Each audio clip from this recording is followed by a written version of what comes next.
I found many times in my life that strange occurrences are a staple in human culture. Ghostly apparitions, UFOs, Bigfoot, and others are all prominent in our lives, one way or another. You may not think of them all that often, but eventually there is a story in the news or a tidbit of information from a friend or a passerby that makes you recall such oddities. At some point or another, no matter how many times you forget about the subject, you will think of it again. I'd forgotten all about the monster living in my mom's pantry for several years. I'd forgotten all about it. That is, until now. I was only 10 years old when I had first been told about the monster. It was a normal evening at my house. My mom and I awaited my father's arrival, and I helped her cook dinner. I look back on these memories fondly as I enjoyed my mother's company and was delighted whenever my father came home each night. I had a picture-perfect childhood, save one peculiarity. Whatever resided in the pantry would reveal itself, if only audibly, that very night. I was cutting vegetables up for my mom's famous beef and barley soup when I heard a scratching at the pantry door. I jumped and nearly cut off one of my fingers in the process. My mom looked over at the pantry and then looked at me with a concerned smile. I looked to her for an answer, seeing as I had no private theories on the matter. We had just come from the pantry and shut the door. There was nothing in there at the time, and nothing could have made its way in after. Rats, maybe? No, the noise was far too loud to be such a small animal. My thoughts were put to rest when my mom spoke. There it goes again, scratching at the pantry door. What is it, Mom? I asked, still confused. I can't be certain, sweetie, but it's been here ever since we moved in. Sometimes it scratches at the door, other times it knocks food off the shelves. Some nights, it doesn't make a sound at all. I was bewildered and scared at the same time. My mother noticed this. It's nothing to be scared of, honey. Is it a monster? Though my mother's words were comforting, I could not be certain that they were true. No, of course not. Just then, the scratching started up again. I jumped for a second time. My mother then walked over to the pantry door. I was scared for her life. Here, look. She opened the door as the scratching continued. Just as the door became ajar, the noise ceased.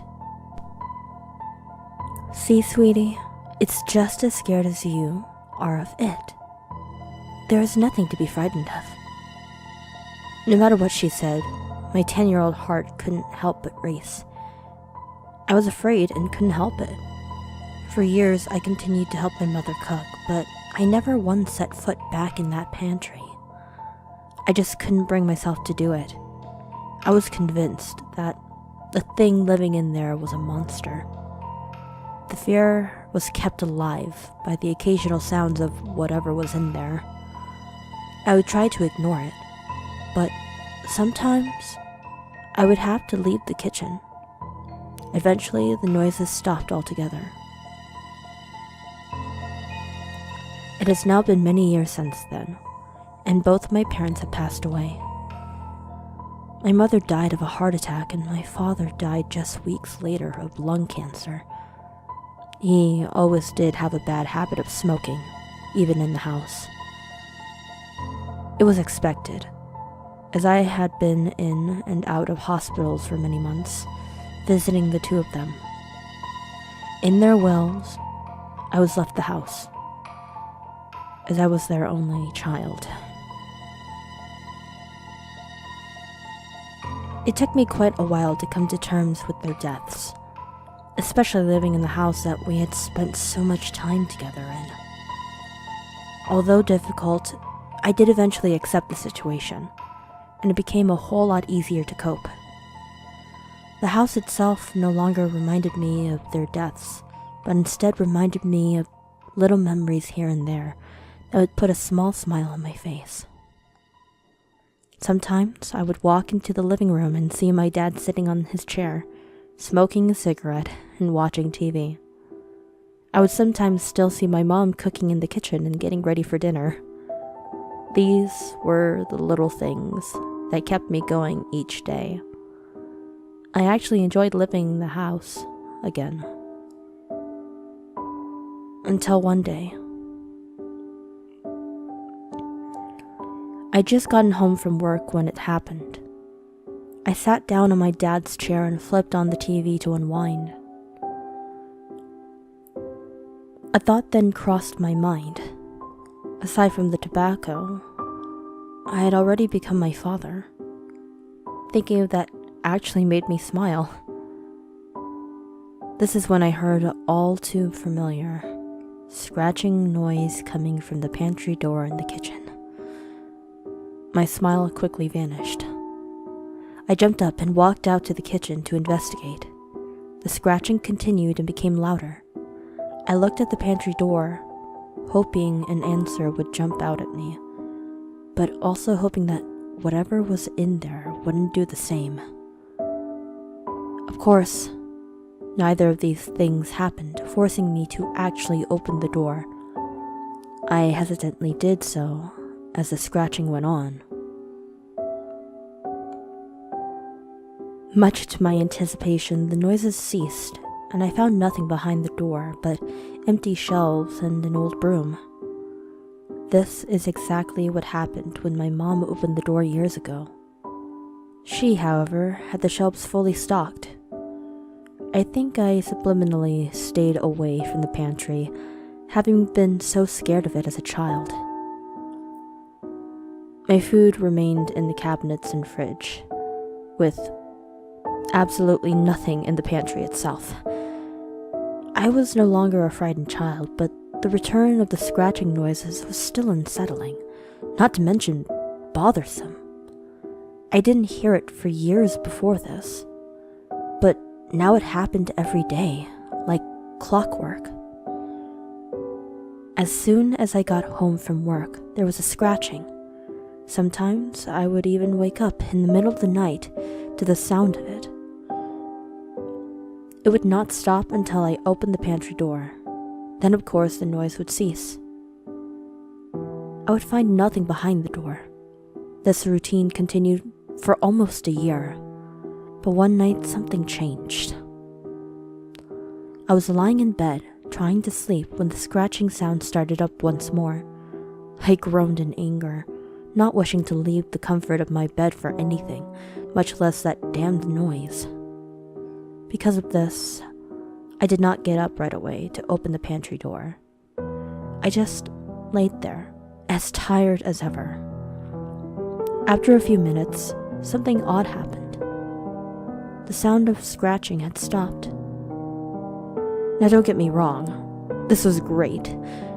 I didn't want to leave my bed anyhow, but the noise had never done this before. I was curious as to why. I got up, out of bed, and ventured down to the kitchen, on the hunt for answers. What I saw alarmed me. The pantry door. It was wide open. This could not be. I'd shut it earlier that night when I got home from work. The first time I heard the noise that day. I quickly turned the pantry light on to reveal absolutely nothing. For the first time since I was a child, I was frightened of the monster living in the pantry. Whatever it actually was, I think it had escaped. I scoured the house in fear for almost an hour, looking for whatever it was that had gotten loose. I was scared, actually scared. After going through every last room in the house, I took a deep breath and collected my thoughts. What was I doing? This was ridiculous. I was on the hunt for something imaginary. Sure, there was scratching on the door every night, but maybe it was a large rat or a raccoon. Maybe I actually did leave the door open the last time I heard the noise. Who knows? I managed to calm myself down as I made my way back to the kitchen to close the pantry door. That's when I noticed something that I had not seen previously. There were deep scratch marks on the inside of the door. Those were never there before. Even as a child, my mom had checked for any marks in the wood, and there were none. What was happening here? I backed up into the living room in awe, keeping my eyes on the pantry door and its mysterious scratch marks. I rubbed my eyes a few times to make sure I wasn't seeing things. I even pinched myself to make sure I wasn't dreaming. Surely enough, it was all too real, and I had no explanation for it. After a few more seconds of private confusion, I watched as a figure ran into the pantry at high speed and the door shut behind it. I was flabbergasted. I couldn't make out what the figure was, but I ran over to the pantry and opened the door to find out. With my heart racing, I opened the door and turned the light on. Once again, I found nothing. I quickly shut off the light, shut the door, and piled a bunch of stuff in front of it, including my dad's chair. I ran up to my bed and hid under my covers as if I were a kid again, scared shitless as a monster living in my mom's pantry.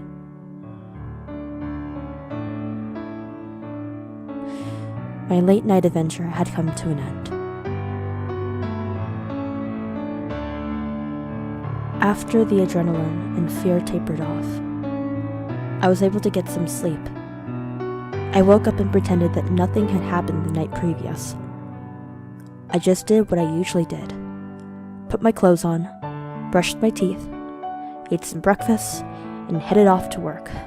I tried to keep the pantry and its resident as far from my thoughts as possible. Throughout the day, I found it hard to focus. I could barely function properly, let alone get any work done. My boss noticed this and asked me if I wanted to leave early and get some rest. I almost shouted the word no at him, begging him to let me stay. I wanted to be nowhere near my house. Luckily, he obliged. Even though I was able to stay at work, I had to clock out eventually. Despite my tiredness, the day went by too quickly, and I found myself home once again. I dreaded it. Even the memories of my parents could not help me now. I wanted nothing to do with this cursed house anymore. Despite my inner outburst, I still opened the front door and walked in. I was greeted with the sound of scratching, but this time it was louder than it had ever been before. The scratching quickly turned into a thunderous banging at the pantry door. The things I had piled in front of it were actually moving a bit. Whatever it was that was in there really wanted to get out this time. I was as scared as I had been the night before, but I was also sick of the ordeal. I was being pushed beyond my means, and I needed it all to stop. I walked over to the pantry and removed the items I had piled in front of it. The banging continued. I took a moment to mentally prepare myself. After a few seconds, I swung the door open. There, sitting behind the door, was a dog. It just sat there and looked up at me in confusion. I looked at it in the same manner. How could this be? After giving me a once-over, the dog walked over to me and nuzzled up against my leg. Naturally, I reached down and pet it, just like I would a normal dog. But this dog was not normal. After a few minutes of getting to know each other, the dog walked back into the pantry and vanished before my very eyes. It was a ghost. My fear was no longer existent. I would come home to the sound of scratching at the pantry and I would smile. I now opened the door not to see nothing behind it, but instead to let my new friend out. He would walk around the house and explore like a normal dog, and he would even sit down and watch television with me from time to time. Whenever someone came over, however, he would vanish. He seemed to be the shy type. The house was pretty old and had quite a few owners before my parents, so I assumed this little guy was the ghost of a dog that previously lived here. I guess he couldn't let go of the place. Neither could I, especially now. After a few weeks of playing and bonding with the dog, I realized that I had nothing to call him. I walked over to him and began petting him on the neck. That was his favorite spot. I thought about it for a moment, and then came up with the perfect name. I will call you Monster. Hi everyone, this was Explicit Censor narrating. Please, let me know how I did, and thank you so much for watching. Until next time, see ya!